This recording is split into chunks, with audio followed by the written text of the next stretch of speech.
బండి ప్రిడిక్షన్ బండి సక్సెస్ అయినట్టు కనిపిస్తుంది, కానీ బండి కొంచెం వ్యూహాత్మకంగానే అడుగులు వేసింది స్పష్టంగా కనిపిస్తుంది. ఎందుకంటే ఆయన ఒక అడుగు ముందుకేసే ఎన్నికల అధికారులకు పేర్లు ఇచ్చారు, మా దగ్గర నుంచి మేయర్ డిప్యూటీ మేయర్లను మేము పేర్లు డిక్లేర్ చేస్తున్నాం అని చెప్పేసి. కొంత వ్యూహాత్మకంగా బండి సంజయ్ ఆ పావులు కదిపినట్టు కనిపిస్తుంది కదా.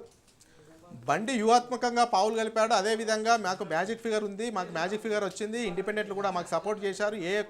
ఈ యొక్క నేపథ్యంలో ఇటు బీఆర్ఎస్ ఇటు కాంగ్రెస్ కలిసి మమ్మల్ని ఏమైనా డిస్టర్బెన్స్ చేస్తే ఇది కాంగ్రెస్ అమలు చేయనటువంటి 6 సంక్షేమ పథకాలు ఉన్నాయో దానికి మేము పెద్ద ఎత్తున నిరసన చేస్తాం. లక్షలాది మందిని మహిళలను రోడ్లు ఎక్కిస్తా, నిరుద్యోగుల నోర్లు ఎక్కిస్తా, రైతుల నోర్లు ఎక్కిస్తా, వివిధ సామాజిక వర్గాలకు సంబంధించినటువంటి హామీలు నెరవేర్చలేదు, పెద్ద ఎత్తున నిరసన చేస్తా అని కూడా చెప్పారు. అంతేకాకుండా కరీంనగర్ మేయర్ అయితే బీజేపీ మొట్టమొదటిసారిగా కైవసం చేసుకొని రికార్డు సృష్టించిందని చెప్పుకోవచ్చు.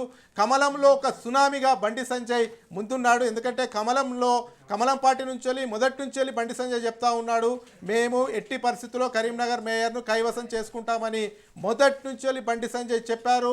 అంతేకాకుండా చేసి చూపించాడు. ఈరోజు మేయర్ పీఠాన్ని కూడా దక్కించుకొని అతను ఏదైతే చెప్పాడో కరీంనగర్ను కాషాయ జెండా ఎగరవేస్తాం కరీంనగర్ కార్పొరేషన్ పైన అని చెప్పారో అది నిజం చేశారు. మొత్తానికైతే కమలం పార్టీలో ఒక సునామీగా ఒక ప్రభంజనం బండి సంజయ్ సృష్టించారని చెప్పుకోవచ్చు. ఎందుకంటే చెప్పడమే కాదు, చేతల్లో చూపించి రికార్డు సృష్టించారని మీరు చెప్పిన విధంగానే చెప్పుకోవచ్చు శ్రీకాంత్. అదేవిధంగా ఆదిలాబాద్లో చూసుకున్నట్టయితే ఆదిలాబాద్లో కూడా ప్రస్తుత పరిస్థితి ఉద్రిక్త పరిస్థితి ఉంది. ఎందుకంటే మేమే చైర్మన్ సీట్ను దక్కించుకుంటామని ఓవైపు బీజేపీ చెప్తుంది, లేదు మేమే చైర్మన్ సీట్ను దక్కించుకుంటామని అటు కాంగ్రెస్ చెప్తుంది. కాంగ్రెస్ బీఆర్ఎస్ కలిసి మేము ఖచ్చితంగా ఆ మేయర్ సీట్ తగ్గించుకుంటామని అంటున్నారు. ఇప్పటికి అందుతున్న సమాచారం ప్రకారం ఆదిలాబాద్లో కూడా మహాకూటమిగా ఏర్పడినట్టు కాంగ్రెస్ బీఆర్ఎస్ చైర్మన్ పదవిని దక్కించుకునే అవకాశాలు అయితే కనబడుతున్నాయి. పరిగిలో కూడా ఉద్రిక్త వాతావరణం నెలకొంది. పరిగిలో చూసుకున్నట్టయితే ఇండిపెండెంట్కి సంబంధించినటువంటి అభ్యర్థిని కిడ్నాప్ చేసినట్టు పెద్ద ఎత్తున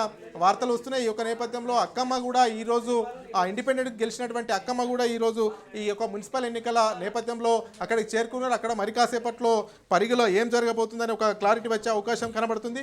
అదేవిధంగా సుల్తానాబాద్ చైర్మన్ అంత లైన్ క్లియర్ ఉంది, కానీ ఎవరికి చైర్మన్ ఇవ్వాలనేది కూడా సుల్తానాబాద్లో కాంగ్రెస్ హైకమాండ్ ఒక నిర్ణయం తీసుకోవాలి. ఈ యొక్క నేపథ్యంలో ఈ యొక్క చైర్మన్ ఎన్నిక వాయిదా పడింది. ఎందుకంటే కాంగ్రెస్లో 3 పోటీ పడుతున్నారు చైర్మన్ పీఠం కోసం. అదేవిధంగా ఈ యొక్క నేపథ్యంలో 3 మధ్యలో ఎవరికి ఇవ్వాలి అనేది కూడా కాంగ్రెస్కు ఒక సవాల్గా మారింది. ఈ యొక్క నేపథ్యంలో చైర్మన్ ఎన్నికను వాయిదా వేస్తున్నట్టు తెలుస్తుంది. అయితే అనూహ్యంగా జమ్మికుంటలో మనం చూసుకున్నట్టయితే జమ్మికుంటలో బీఆర్ఎస్ కు సంబంధించినటువంటి శిబిరంలోకి 3 ఇండిపెండెంట్ కౌన్సిలర్లు వెళ్ళారు. ఈ యొక్క నేపథ్యంలో బీఆర్ఎస్ అక్కడ చైర్మన్ గిరిని దక్కించుకునే అవకాశాలు అయితే కనబడుతున్నాయి. ఈ రకంగా ఎక్కడ చూసినా కానీ ఉద్రిక్త పరిస్థితి వాతావరణం నెలకొంది. అంటే ముఖ్యంగా మనం చూసుకుంటే శ్రీకాంత్ ఎక్కడ ఉందో పూర్తిగా మ్యాజిక్ ఫిగర్ ఎక్కడ రాలేదో అక్కడ ఈ యొక్క పరిస్థితి అయితే ఉంది. ఇదైతే ఇబ్రహీంపట్నంలో అయితేనేమి, తొర్రూరులో అయితేనేమి, జనగాంలో అయితేనేమి ఇలాంటి పరిస్థితి నెలకొంది. అయితే నిజామాబాద్లో ఇప్పటికే ధరంపూర్ అరవింద్ ఒకటైనా స్పష్టమైన క్లారిటీ ఇచ్చారు, నేను ధర్మబద్ధంగా న్యాయబద్ధంగా పోతాను, మాకు మ్యాజిక్ ఫిగర్ ఇవ్వలేదు, 28 సీట్లు వచ్చినాయి, నేను ఎవరికి డబ్బులు ఇచ్చి కార్పొరేటర్లను కొనుగోలు చేయలేను, ఎవరైనా మాకు స్వచ్ఛందంగా మద్దతు ఇస్తే మాత్రం ఓకే మేయర్ పదవి తగ్గించుకుంటాం, లేని పక్షంలో లైట్ తీసుకుంటామని కూడా అరవింద్ చెప్పారు. ఈ యొక్క నేపథ్యంలో అక్కడ కాస్త పోలీసులతో వాగ్వివాదం జరిగినా కానీ ఈ మేయర్ ఎంపిక పట్ల పెద్ద వివాదం అయితే రాజుకోలేదు. అదేవిధంగా కరీంనగర్లో కొంచెం కాస్త ఉత్కంఠ ఉండే, ఎందుకంటే రాష్ట్ర మంత్రి పొన్నం ప్రభాకర్ మేము కూడా రేజ్లో ఉన్నాము, రాజకీయాలు చేస్తామని కాస్త ఉత్కంఠ నెలకొన్నా కానీ ఇదంతా కూడా ఇక్కడ కూడా కరీంనగర్లో సర్దుమణిగింది. మొత్తానికైతే ఈ యొక్క మేయర్లు అయితే ఒకటి బీజేపీ ఒకటి కాంగ్రెస్ నిజామాబాద్ కైవసం చేసుకుంది. కొత్తగూడెంలో కూడా సిపిఐ దాదాపు ఆ యొక్క మేయర్ను కైవసం చేసుకున్నట్లే తెలుస్తుంది. ఎందుకంటే ముఖ్యమంత్రి రేవంత్ రెడ్డితో ఇప్పటికే అక్కడ సిపిఐకి సంబంధించినటువంటి నాయకులు చర్చలు జరిపారు, సంప్రదింపులు చేశారు. ఈ యొక్క నేపథ్యంలో మిత్రపక్షంగా సిపిఐ మేయర్గా ఉండడానికి కూడా కొత్తగూడెంలో సపోర్ట్ చేస్తామనేది కూడా ఇప్పటికే కాంగ్రెస్ అధినాయకత్వము సిపిఐ నేతలకు చెప్పిన నేపథ్యంలో అక్కడ కూడా ఈ యొక్క సిపిఐకు మేయర్ పీఠం దక్కే అవకాశం ఉంది. ఇది ఓవరాల్గా మనకు చూసుకున్నట్టయితే ఈ రకంగా ముందుకెళ్తుంది. మరి కాసేపు ఓవరాల్గా రాజరెడ్డి కరీంనగర్ కొంత ఇంట్రెస్టింగ్ ఫ్యాక్టర్ కనిపిస్తోంది. వన్ సైడ్ ఇందాక మీరు చెప్పినట్టు అటు జనగామ నియోజకవర్గం కానీ లేదంటే ఇబ్రహీంపట్నం కానీ అట్ సేమ్ టైం ఇస్నాపూర్ కూడా ఇంకా కొంత సస్పెన్స్ వాతావరణం కనిపిస్తోంది. మీరు అన్నట్టు మైపాల్ రెడ్డి ఎటు ఓటేస్తారు, ఇప్పటివరకు అయితే ఆయన వ్యవహార శైలి గత కొద్ది రోజులు చూస్తూ ఉంటే బీఆర్ఎస్ వైపే ఉంది. బీఆర్ఎస్ ఎమ్మెల్యే మున్సిపాలిటీ కౌన్సిల్నే గెలిపించుకున్నారు confirm. But Karimnagar all of sudden అంటే గతంలో 13-14 వరకే ఉన్నటువంటి స్థానాలను ఈసారి ఏకంగా 30 మందికి పెంచుకుంది. తో పాటు ఇక్కడ పాయింట్ ఏంటంటే ఇండిపెండెన్స్ తోటే బీజేపీకి కలిసి వచ్చింది. మోర్ ఓవర్ బీఆర్ఎస్ పార్టీ ఇక్కడ తటస్థంగానే ఉంది. బీఆర్ఎస్ పార్టీ తన వైఖరిని ఎక్కడా చెప్పలేదు, ఎవరికి మద్దతు ప్రకటించలేదు. అయినా కానీ బండి సంజయ్ ఈ విషయంలో కొంత సక్సెస్ అయింది కనిపిస్తోంది కదా. వితౌట్ బీఆర్ఎస్ పార్టీ అంటే పార్టీ సపోర్ట్ పక్క పెడితే పార్టీలోంచి కూడా ఎవరినోవరు లాక్కోవచ్చు, పార్టీ నుంచి కూడా తీసుకునేటువంటి ప్రయత్నం చేయవచ్చు. బట్ మొదటి నుంచి కూడా కాన్ఫిడెన్స్ లెవెల్స్ అట్లాగే కనిపించినాయి బండి సంజయ్. ఫైనల్ వరకు కూడా ఇందాక 1 గంట 2 గంటల క్రితం కూడా అభ్యర్థుల్ని, మేయర్ అభ్యర్థిని, డిప్యూటీ మేయర్ అభ్యర్థిని ప్రకటించే సమయానికి కూడా ఆయన కాన్ఫిడెన్స్ లెవెల్ ఎక్కడా తగ్గలేదు.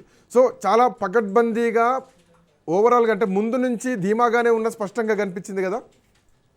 ఎస్ 100%. ఎందుకంటే బండి సంజయ్ వ్యూహాత్మకంగా వెళ్ళారు, ముందు చూపుతోనే వెళ్ళారని చెప్పుకోవచ్చు. ఎందుకంటే మొదటి నుంచి కరీంనగర్ను మేయర్ కాషాయ జెండా ఎగరేస్తా అని చెప్పాడు, అందులో భాగంగానే ఎగరేశాడు. అయితే వీళ్ళకు కొన్ని సీట్లు తక్కువగా ఉండే, కార్పొరేటర్లు తక్కువ ఉండే. ఈ యొక్క నేపథ్యంలో ఆయన ఆచితూచి అడుగులేశారు. అందులో భాగంగా ఎవరైతే ఇండిపెండెంట్లు ఉంటారో ఆ ఇండిపెండెంట్లను సంప్రదించారు, బీజేపీలో చేర్చుకున్నారు. బీజేపీలో చేర్చుకున్న తర్వాత బండి సంజయ్ ఎక్స్ అఫిషియోతో కలిపి మ్యాజిక్ ఫిగర్ ఏర్పడింది. అయితే ఎక్కడ కూడా బీఆర్ఎస్ కార్పొరేటర్లను టచ్ చేయడం కానీ, ఎక్కడ కూడా కాంగ్రెస్ కార్పొరేటర్లను టచ్ చేయడం కానీ బండి సంజయ్ చేయలేదు. వ్యూహాత్మకంగా ముందుకెళ్ళిందని చెప్పుకోవచ్చు. అంతేకాకుండా ఓ వైపు అటు బీఆర్ఎస్ అదేవిధంగా ఇటు కాంగ్రెస్ కలగుర గంపగా కలిసే అవకాశం ఉంది, మధ్యలో ఎంఐఎం వచ్చే అవకాశం ఉంది. ఈ 3 పార్టీలు కలిసి రాజకీయ కుట్రకు కరీంనగర్లో తెరలేపాలని ఉందనేది కూడా రాష్ట్ర వ్యాప్తంగా పెద్ద ఎత్తున బండి సంజయ్ తీసుకెళ్లారు. ఈ ముగ్గురి మధ్యలో ప్రేమ నడుస్తుంది, అక్రమ సంబంధం నడుస్తుందని ఏకంగా వాలంటీర్స్ డే రోజే బండి సంజయ్ ప్రెస్ మీట్ పెట్టి వాళ్లకు బాంబు పేల్చారు. ఈ యొక్క నేపథ్యంలో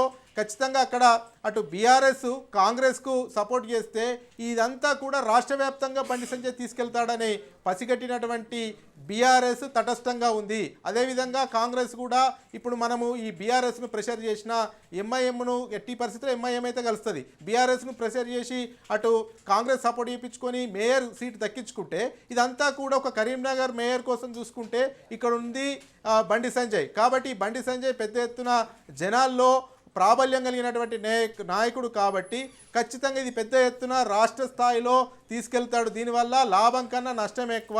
ముఖ్యంగా చూసుకున్నట్టయితే బీఆర్ఎస్ కాంగ్రెస్ బంధం ఉందనేది కూడా మొదటి నుంచి బండి సంజయ్ చెప్పుకుంటా పోతున్నాడు. కాబట్టి ఫెవికల్ బంధం అంటలేడు, ఏకంగా ఎంసీల్ బంధమే అంటున్నాడు. కాబట్టి ఇక ఒక్కసారి ఎంసీల్ అతుకు పెడితే ఇక బయటకు రాదట. అంత దృఢమైనటువంటి బంధం అనేది కూడా హైదరాబాద్కు వచ్చి ఏకంగా ప్రెస్ మీట్లో బండి సంజయ్ చెప్పాడు. ఒకవేళ కనుక ఈ బండి సంజయ్ చెప్పినట్టే ఈ బీఆర్ఎస్ కాంగ్రెస్ కలిసి అక్కడ మేయర్ను కైవసం చేసుకుంటే ఒక కరీంనగర్ కాదు మొత్తం రాష్ట్ర వ్యాప్తంగా ఎఫెక్ట్ పడే విధంగానే బండి సంజయ్ వ్యూహం ఉంటుండే, పెద్ద ఎత్తున డ్యామేజ్ చేస్తుండే బీఆర్ఎస్ కాంగ్రెస్ ఒకటని. ఈ యొక్క నేపథ్యంలో కాంగ్రెస్ కాస్త వెనుకకు తగ్గినట్టు అనిపిస్తుంది.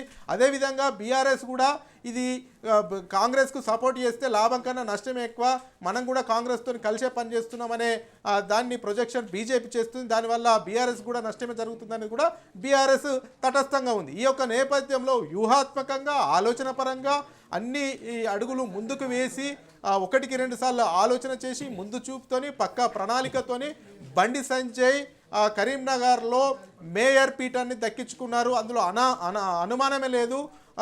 కాషాయ కమలంలో సునామీ బండి సంజయ్ అనేది కూడా పార్టీలో విస్తృతంగా చర్చ జరుగుతుంది. ఎక్కడ తగ్గాలో ఎక్కడ నెగ్గాలో అనే విధంగానే ఈ బండి సంజయ్ స్టెప్స్ వేసి ఈ యొక్క మేయర్ను సీట్ను తగ్గించుకున్నారని చెప్తున్నారు. ముఖ్యంగా చూసుకున్నట్టయితే కరీంనగర్లో మొట్టమొదటిసారిగా మేయర్ సీటును దక్కించుకోవడం పైన పార్టీ శ్రేణులు కూడా హర్షం వ్యక్తం చేస్తున్నాయి. బండి సంజయ్ మొట్టమొదటిసారిగా ఎన్నికల నుంచి కూడా చెప్తా ఉన్నారు ఖచ్చితంగా ఈ యొక్క కరీంనగర్ మేయర్ పీఠాన్ని ఖచ్చితంగా దక్కించుకుంటామని చెప్తున్నారు. మాటల్లో కాకుండా చేతల్లో చూపించారనేది కూడా బీజేపీ నేతలు ప్రశంసిస్తున్నటువంటి పరిస్థితి. అయితే అటు ఓవైపు ఇరుకునబెట్టాడు, ఓవైపు వ్యూహాత్మకంతో, ఓవైపు ముందు చూపుతో మొత్తానికి చూసుకున్నట్టయితే ఓవరాల్గా కరీంనగర్ మేయర్ పీఠాన్ని అయితే బండి సంజయ్ మొత్తం దక్కించుకోవడంలో పూర్తి స్థాయి ప్రణాళిక వర్కౌట్ అయిందని చెప్పుకోవచ్చు. శ్రీకాంత్.